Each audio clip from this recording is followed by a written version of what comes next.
tous, j'espère que vous allez bien. On se retrouve aujourd'hui pour la présentation d'un tarot que j'ai back sur Kickstarter il y a quelques temps. Donc il s'agit du Northern Animal Tarot. C'est la seconde édition qui a été publiée donc de chez Wilder Arts Studio. Donc ça vient du Canada. Je vous mettrai tous les liens en barre d'infos. Et je voulais vous présenter ce tarot parce que je le trouve vraiment super sympa, super mignon. Et voilà, vous faire un retour et vous donner mon avis si jamais vous êtes intéressé et que vous souhaitez vous le procurer. Je précise au passage que, étant donné que ça vient du Canada, j'ai eu des frais de douane lorsque j'ai reçu mon colis.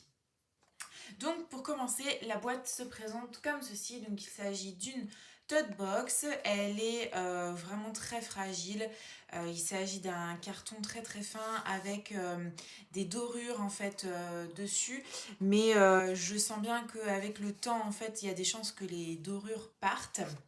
Donc le jeu était scellé comme ceci avec un petit stickers plutôt sympa. Et ensuite, j'ai déjà enlevé le jeu, hein, mais la boîte se présente comme ça.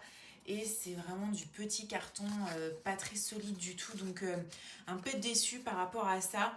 Je suis en train de penser que j'ai oublié de le prendre, mais il y avait un pochon de fourni avec le jeu qui avait sur le devant tout simplement en fait cette illustration là qui a été stampée en fait par la créatrice qui les a fait à la main un par un.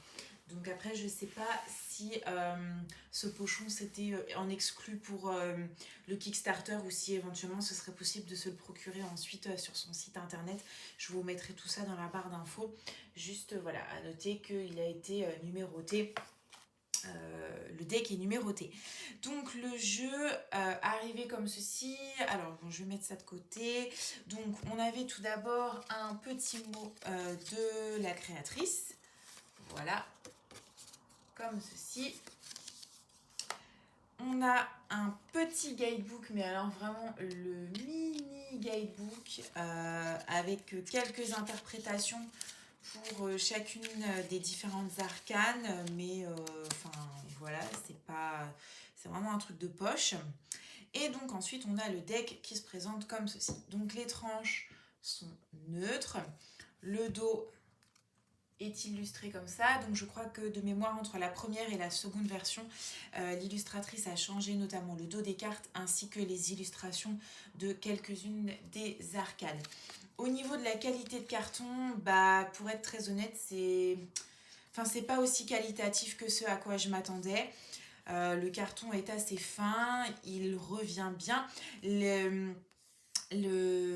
L'impression est très très belle, hein. C'est vraiment de très bonne qualité, les couleurs sont très belles, il n'y a absolument aucun défaut dans les illustrations.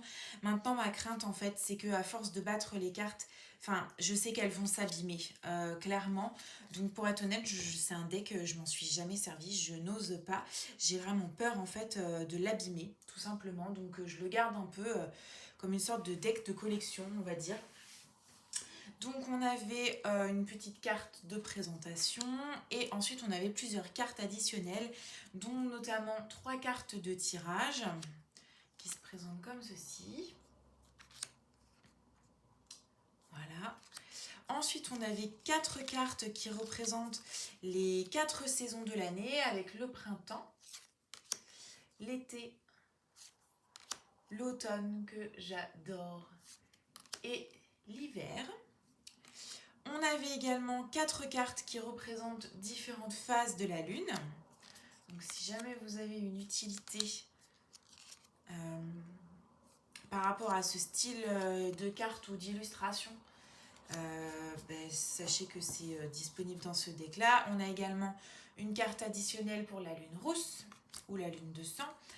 On a une carte ici encore bonus. On avait une petite carte comme ça trop mignonne avec des petits hiboux super choupis. Une autre carte ici qui représente une graine en train de germer. Ensuite, on avait 4 cartes cauchemar, elle appelait ça comme ça. Donc, avec quelque chose un peu comme un yeti.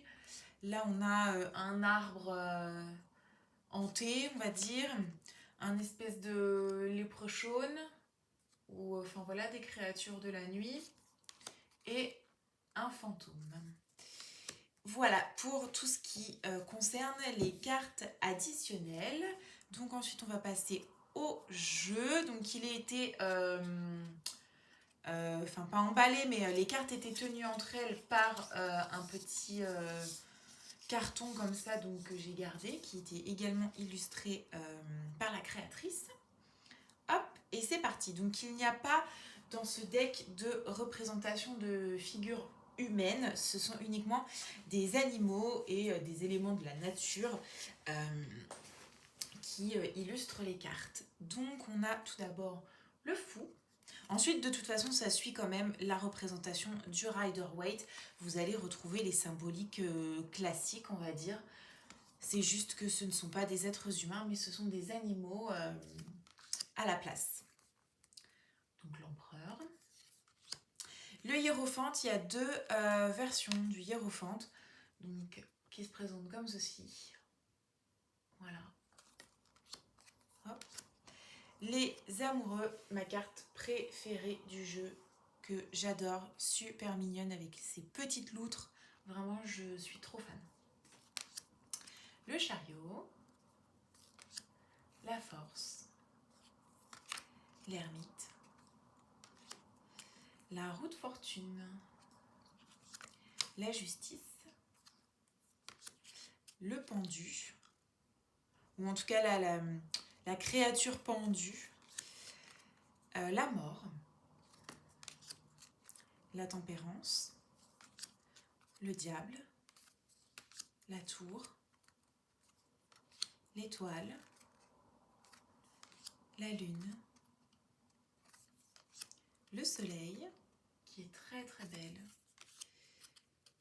le jugement, et enfin la carte du monde. Je crois que la carte du monde fait partie des cartes qui ont été revisitées pour cette seconde version. Et donc ensuite on passe au denier avec l'as de denier, le 2,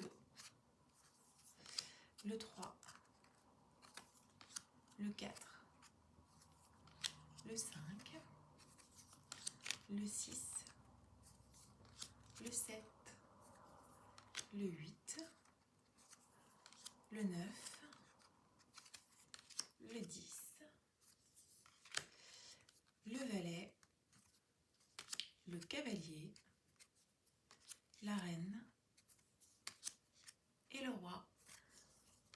Ensuite, nous avons les coupes avec l'as de coupe, le 2 de coupe, le 3 de coupe, le 4, le 5,